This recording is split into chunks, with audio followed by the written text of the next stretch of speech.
Fertility കേസസിൽ നമ്മൾ ഈ പറഞ്ഞ മാതിരി എനർജി റിലേറ്റഡ് ഇഷ്യൂസ് തന്നെയാണ് മിക്കവാറും വരുന്നത്. നാഗദോഷം ആ റിലേറ്റഡ് ആയിട്ടുള്ള കുറച്ച് പ്രശ്നങ്ങൾ വരുന്നുണ്ട്.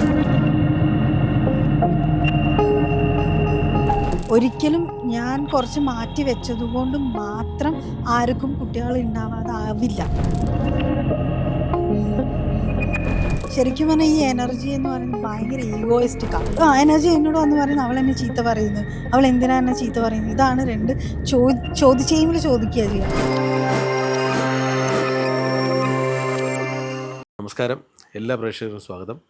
ഇന്നും നമ്മോടൊപ്പം ശാഖി മാഡം തന്നെയാണ്. അപ്പോൾ നമുക്ക് ഒരുമിച്ച് മുന്നോട്ട് പോകാം. അതിനു മുമ്പ് വീഡിയോ കാണാത്തവർ വീഡിയോ കാണണം, സബ്സ്ക്രൈബ് ചെയ്യണം, കമൻറ്റുകൾ രേഖപ്പെടുത്തണം, ലൈക്ക് ചെയ്യണം. അപ്പോൾ മാഡത്തിന് സ്വാഗതം ചെയ്യാം. മനസ്സാകണം മാഡം, ഇന്ന് ഒരുപാട് പേര് അലട്ടുന്ന ഒരു പ്രശ്നമാണ് വിവാഹം കഴിഞ്ഞ് കഴിഞ്ഞാൽ കുട്ടികളായില്ലേ. ഇന്നത്തെ സാഹചര്യത്തിൽ അവർ ചിലപ്പം ഭാര്യ ഭർത്താക്കന്മാർ ജോലിയായിരിക്കും, അവർ ഒരു അണ്ടർസ്റ്റാൻഡിങ് ആയിരിക്കും. നമുക്ക് ഇത്ര കാലം കഴിഞ്ഞ് മതി, എനിക്ക് കുഞ്ഞുങ്ങൾ ഇത് മതി എന്നൊക്കെ പറഞ്ഞിട്ട് അവർ പോകുന്നു. അപ്പം വീട്ടിലുള്ള പ്രായമുള്ളവർ പറയും, ഞങ്ങൾക്ക് ഇങ്ങനെ കുഞ്ഞിക്കാലി കാണാൻ പറ്റിയില്ലല്ലോ എന്നൊക്കെ പറഞ്ഞ് അവർ ഒരു വിഷമിക്കും. അപ്പം ആ ഒരു വിഷമതയുണ്ട്. അപ്പോൾ ഇല്ല, ഞങ്ങളിപ്പോഴൊന്നും പ്രിപ്പയർഡ് അല്ല എന്നൊക്കെ പറഞ്ഞ് നാളുകൾ കഴിഞ്ഞ് പോകുമ്പോഴത്തേക്കും പിന്നെ വേണമെന്ന് തോന്നുമ്പോൾ കുട്ടികൾ കിട്ടാത്തൊരവസ്ഥ. അങ്ങനെ ഒരുപാട് പേര് എനിക്കറിയാം. പിന്നെ അവർ വഴിപാടുകളും പൂജകളും ഒപ്പം ഇത്തരം ഹോസ്പിറ്റലുകളിൽ പോയിട്ട് ചികിത്സകൾ ചെയ്യുന്നവരെ എനിക്കറിയാം. ശരിക്കും പറഞ്ഞാൽ ഇൻഫെർട്ടിലിറ്റി കേസസിൽ, ശരിക്കും ഫെർട്ടിലിറ്റി കേസ് എന്നാണ് പറയുക.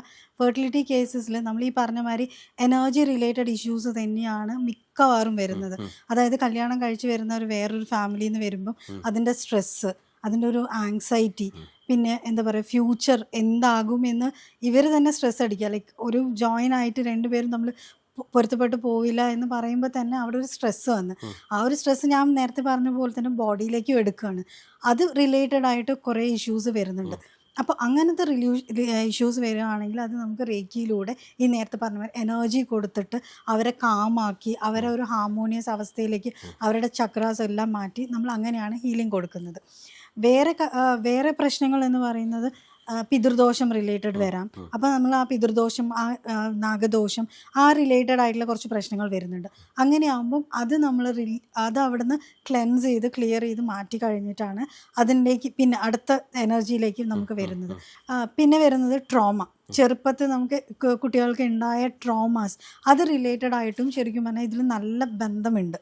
അപ്പം എല്ലാവർക്കും ഒരേ മാതിരിയാണ് നമ്മൾ മെഡിസിനിൽ അവർക്ക് ഒരേ മാതിരിയാണ് വരുമ്പം ഹോർമോൺസ് ഇൻക്രീസ് ചെയ്യാൻ അല്ലെങ്കിൽ അങ്ങനത്തെ ടാബ്ലറ്റ്സ് ആണ് കൊടുക്കുന്നതും വർഷങ്ങളോളം കൊടുത്തു വരുമ്പോഴാണ് ചിലപ്പോൾ ചേഞ്ചസ് വരിക.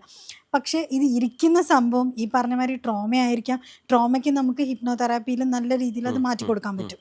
പിന്നെ ഈ ദോഷങ്ങൾ, സർപ്പദോഷമായാലും നമ്മൾ ആൻസെസ്ട്രൽ കേഴ്സ് ആയാലും ഇതിൽ മാറ്റി കൊടുക്കാൻ പറ്റും.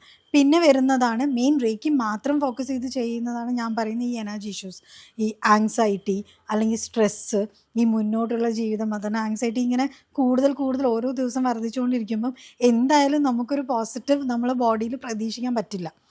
ഇപ്പം എൻ്റെ അടുത്ത് വരുന്ന കേസസ് എന്ന് പറയുമ്പോൾ PCOD ഉള്ളത് ഡോക്ടേഴ്സ് പറയും പ്രശ്നമാണെന്ന് പറഞ്ഞ കേസസ് ഈ അടുത്തൊരു 2-3 ഹീലിംഗ് തുടങ്ങി ഒരു ശരിക്കും പറഞ്ഞാൽ ഒരു 10-15 ദിവസം കഴിഞ്ഞപ്പോൾ തന്നെ അവർക്ക് പീരിയഡ്സും ആയി, അതിൻ്റെ കൂടെ തന്നെ റിസൾട്ടായി.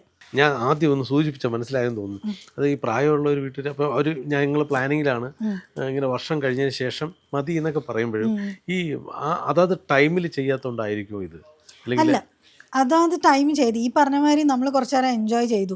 ഈ പറഞ്ഞ മാതിരി അവർ ആ ടൈം മാറ്റിയിടുമ്പം ഈ വേറെ ഇഷ്യൂസ് അവിടെ കിടക്കുന്നുണ്ടാവും.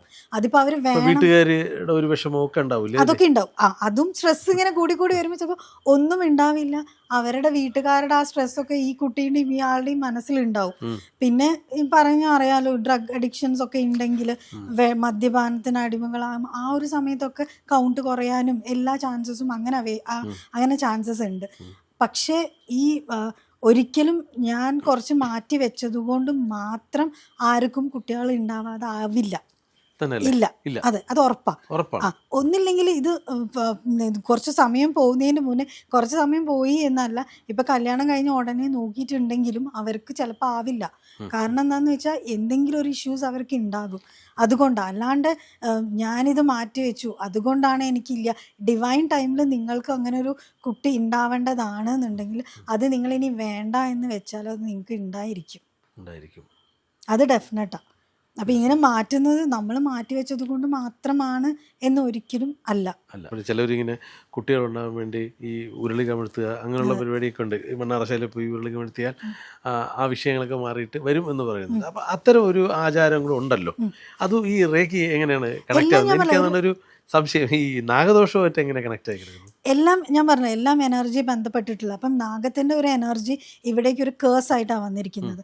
അപ്പം ആ ഒരു എനർജീനെ നമ്മൾ മാറ്റുക. ഇപ്പം നമ്മൾ അമ്പലത്തിൽ പോയിട്ട് നമ്മൾ വഴിപാട് ചെയ്യുമ്പോഴും നമുക്ക് അതുകൊണ്ടുണ്ടായിരുന്ന ബുദ്ധിമുട്ടിന് ആ ഒരു എനർജീനെയാണ് നമ്മൾ മാറ്റുന്നത്. അപ്പോൾ സെയിം ആണ് ഈ റേക്കി എനർജി ഉപയോഗിച്ച് നമ്മളത് ചെയ്യുന്നു.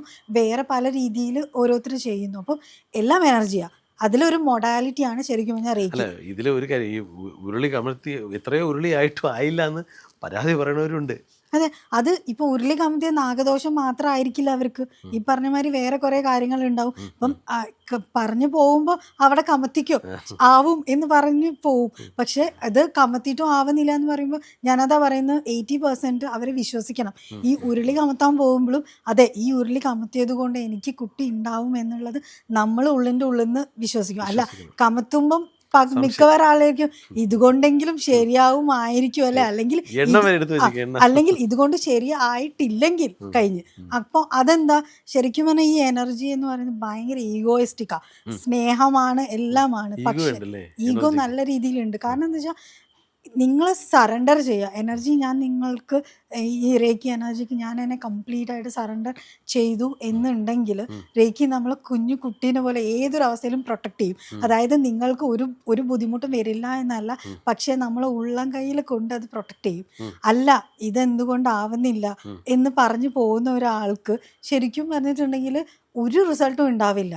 അതെനിക്ക് നേരിട്ട് അനുഭവമുള്ളതാണ്. ഇപ്പം എക്സാമ്പിൾ പറയുകയാണെങ്കിൽ ഒരു ചെറിയ ഇൻസിഡൻസ് എനിക്ക് നടന്നത് ഓർമ്മ വന്നതാണ്. ആക്ച്വലി ഞാൻ ഹീൽ ചെയ്യുന്ന ഒരു ക്ലയൻ്റാണ്. അപ്പം ഞാനിവിടെ എൻ്റെ വർക്കായിട്ട് ഇങ്ങനെ പോയിക്കൊണ്ടിരിക്കുകയായിരുന്നു. അപ്പം അവർക്ക് എന്തൊക്കെയോ പ്രശ്നം വന്നപ്പം ഇത്രയും കാലം റേക്കി ഹീലർ തന്നെയാണ് കേട്ടോ. അപ്പം ചെയ്തുകൊണ്ടിരിക്കുന്ന സമയത്ത് പറഞ്ഞു, ഇത്രയും ഞാൻ വിശ്വസിച്ചിട്ടും എനിക്കിതൊന്നും കിട്ടുന്നില്ല, അപ്പം ഇനിയിപ്പോൾ ഞാൻ എന്തിനാ വിശ്വസിക്കുന്നത് അങ്ങനെ പറഞ്ഞപ്പോൾ എനിക്ക് തന്നെ എന്നെ ചീത്ത പറയുന്ന അവള് എന്നെ ചീത്ത പറയുന്നു. അപ്പം ഞാൻ വിചാരിച്ചു എന്താണ് അങ്ങനെ മാഡത്തിനോടൊപ്പം ഉണ്ടായിരുന്നോ അതോ? അല്ല, ആള് വേറെ സ്ഥലത്താണ്. ആള് കണ്ണൂരും ഞാനിവിടെ കോഴിക്കോടുമാണ്. അപ്പം അവിടെ പറയാം. അപ്പം ഞാൻ എന്നെ പണിയെടുത്തുകൊണ്ടിരിക്കുമ്പോഴാണ് എന്താ പറയാ, എനർജി എന്നോട് വന്ന് പറയുന്നത് അവൾ എന്നെ ചീത്ത പറയുന്നു, അവൾ എന്തിനാ എന്നെ ചീത്ത പറയുന്നു. ഇതാണ് രണ്ട് ചോദിക്കുക ചെയ്യുക. അപ്പം അങ്ങനെ വെച്ചാൽ ഞാൻ അപ്പം തന്നെ കോൾ ചെയ്തപ്പോൾ ഞാൻ ചോദിച്ചു, നീ എനർജീനെ എന്തെങ്കിലും ചീത്ത പറഞ്ഞിരുന്നോ എന്ന്. അപ്പം എന്നോട് പറഞ്ഞു, ആ ചേച്ചി ഞാനിങ്ങനെ ഒന്നും ശരിയായിട്ട് വരാത്തപ്പോൾ എനിക്ക് ആകെ ഇതായപ്പോൾ ഞാനിങ്ങനെ പറഞ്ഞതാണ്. അപ്പം ഞാൻ പറഞ്ഞു, അതിതാ ചീത്ത പറയല്ലേ എന്ന് പറയുന്നുണ്ട്, നീ ഒന്ന് ക്ഷമിക്കുക, എന്തായാലും ഒരു നല്ലൊരു റിസൾട്ട് വരും എന്ന് പറഞ്ഞു. അപ്പൊ ശരിക്കും പറഞ്ഞാൽ നമ്മൾ ചെയ്യുമ്പം അത് നമുക്ക് അത്രയും വേണ്ടപ്പെട്ട ഒരു ഇതാണ്. അത് അത്രയും വിശ്വസിച്ച ഒരാൾക്കുള്ള ബുദ്ധിമുട്ട് വരുമ്പോഴാണ് ചീത്ത പറഞ്ഞത്. അതുകൊണ്ടാണ് ശരിക്കും എന്നോട് വന്ന് പറഞ്ഞത്. അല്ല എന്നുണ്ടെങ്കിൽ നിനക്ക് വിശ്വാസമല്ലേ, ഇല്ല ഞാൻ ഇവിടെ അല്ലെങ്കിൽ ഇപ്പോൾ ഡോക്ടേഴ്സിൻ്റെ അടുത്ത് നമ്മൾ പോകുന്നു, അപ്പം ഇവിടെ മരുന്ന് എഴുതി ഒരു കൊല്ലം കഴിച്ചു മാറിയില്ല, ഇനിയിപ്പോൾ നമുക്ക് ഇത് വേണ്ട, നമുക്ക് മാറിപ്പോവാം. ചിലപ്പം ഈ അടുത്ത മാസമായിരിക്കും അവർക്ക് അവരുടെ ഡിസ്റ്റൈൻഡ് ടൈം, അവരുടെ ആ ഒരു ഡിവൈൻ ടൈം വരുന്നത് മാസമായിരിക്കും. പക്ഷെ ക്ഷമയില്ല. അപ്പം അതാണ്, ക്ഷമയാണ് നമുക്ക് വേണ്ടത്. ഒരു കാര്യത്തിൽ നമ്മൾ സറണ്ടർ ചെയ്യുക. ഇത് ഇപ്പം വേണമെന്നല്ല, ഇത് ഞാൻ സറണ്ടർ ചെയ്തു, ഈ ഒരു കാര്യം നിൻ്റെ കാലിക്കൽ ഞാൻ സറണ്ടർ ചെയ്തു, ഇനി നീ ഉത്തരവാദിത്തം ഏറ്റെടുത്തു, ഞാൻ I will go with your flow. അത് മാത്രം പറഞ്ഞാൽ മതി. എത്രത്തോളം നമ്മൾ ഈസി ആയിട്ട് വിടുന്നോ അത്രത്തോളം നമുക്ക് നല്ല നല്ല കാര്യങ്ങൾ. പക്ഷെ ഈ പറഞ്ഞ മാതിരി വേറൊരു കാര്യം അത് നടക്കാതിരിക്കണം എന്നുണ്ടെങ്കിൽ എനർജിക്ക് ഒരു റീസൺ ഉണ്ടാവും. ഉണ്ടാവും അല്ലേ? ഉണ്ടാവും. ഇപ്പൊ ഈ കഴിഞ്ഞ പ്ലെയിൻ ക്രാഷിൽ ഒരു കുട്ടിക്ക് മാത്രം അതെ ഫ്ലൈറ്റ് മിസ്സായി. അതെ അപ്പൊ അവര് ഭയങ്കര സങ്കടപ്പെട്ടു, അയ്യോ ഞാൻ അടിച്ചു പിടിച്ച് ഓടി വന്നു. പക്ഷെ എന്തായിരുന്നു അവര് വിശ്വസിക്കുന്ന ആ ഒരു എനർജി അവരെ കൂടെ ഉണ്ടായതുകൊണ്ടാണ് നിനക്ക് ടൈം ആയിട്ടില്ല എന്നാണ് പിടിച്ചു വെച്ചത്. അപ്പോൾ പലപ്പോഴും നമ്മൾ ആഗ്രഹിക്കും, അയ്യോ നമുക്ക് അവിടെ എന്തുകൊണ്ട് എത്തിപ്പെട്ടില്ല. പക്ഷെ നമുക്കൊരു ഡിവൈൻ ടൈം ഉണ്ടാവും, അവിടെ എത്തിപ്പെടാൻ നമുക്കൊരു ഡെസ്റ്റൈൻ ടൈം ഉണ്ട്. ആ സമയത്ത് മാത്രമേ നമ്മൾ എത്തിപ്പെടുള്ളൂ. തീർച്ചയായും. പക്ഷെ പിന്നെ എന്തിനാ റേക്കി, അതും എന്നോട് ക്ലയൻറ്റ് ചോദിക്കാറുണ്ട്. ഓക്കെ, നമ്മൾ എത്തുന്ന സമയത്ത് എത്തുള്ളൂ, പിന്നെ എന്തിനാ ഞാൻ ഈ റേക്കി എനർജി വെക്കുന്നത്? പക്ഷെ ആ ഒരു എത്തുന്നത് വരെ നമ്മളെ പ്രൊട്ടക്റ്റ് ചെയ്തിട്ടും അല്ലെങ്കിൽ നമ്മളുടെ വേറെ ഓരോ പ്രശ്നങ്ങൾ നമുക്ക് ശരിക്കും പറഞ്ഞാൽ ഒരു കവച കുണ്ടലം പോലെയാണ് നമുക്ക് ഇരിക്കുന്നത്. കാരണം ഞങ്ങൾ ഹീലിംഗ് ഫ്രണ്ട്സ് എല്ലാവർക്കും അറിയാം, എന്തൊക്കെ ബുദ്ധിമുട്ട് വന്നാലും എന്താ പറയുക, നമ്മൾ വിചാരിക്കും ലാസ്റ്റ് കഴിഞ്ഞ് എന്നുള്ള സമയത്ത് ഒരു മാജിക് സംഭവിക്കും. ശരിക്കും അത് ഒരുപാട് പേരുടെ അനുഭവത്തിലാണ്. തീർച്ചയായും. എനിക്ക് ഒരു വളരെ രസകരമായിട്ട് തോന്നിയത്, വന്ന് പരാതി പറയുന്നുണ്ടെങ്കിൽ ഈ എനർജി അല്ലേ, ഈ എനർജി ഏത് രൂപത്തിലാണ്? ഈ റേക്കി എനർജി ഏത് രൂപമുണ്ടോ, അതോ നമുക്ക് അരൂപിയാണോ? രൂപമല്ല, എങ്ങനെയാണ് നമ്മൾ കാണുന്നതെന്ന് വെച്ചാൽ അങ്ങനെയാണ്. ശരിക്കും റേക്കി എനർജി ഞാൻ ആക്ച്വലി കാണുന്നത് ഒരു white and blue divine white ലൈറ്റായിട്ടാണ്. ലൈറ്റ് ആയിട്ടാണ് എനിക്ക് ഫീൽ ചെയ്യാറ്. സംസാരിക്കും, നമുക്കത് ചോദിക്കും, സംസാരം കേൾക്കാറുണ്ട്. ഭാഷയുണ്ടോ അതിന്?